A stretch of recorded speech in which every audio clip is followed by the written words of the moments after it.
Everyone, I'm Kate and I'm here to show you how to send better quality pictures on WhatsApp.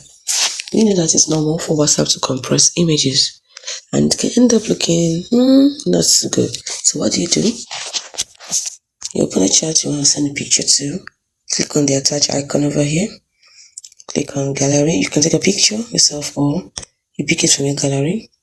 Click on the image you want to send. Now at the top here, you see HD, sticker and other editing stuff. Click on, make sure HD is turned on. If you don't turn it on, you will send a normal quality, which is a compressed one, and it's kind of not so good. So tick the HD. Here you have media quality. Standard quality is faster to send, smaller file size, or HD quality, which is slower to send and can be 6 times larger. But I think it's worth it.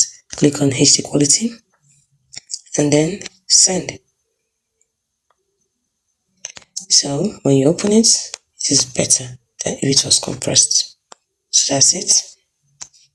You can also send it to as many people as you want. Just make sure that that image is downloaded in HD quality.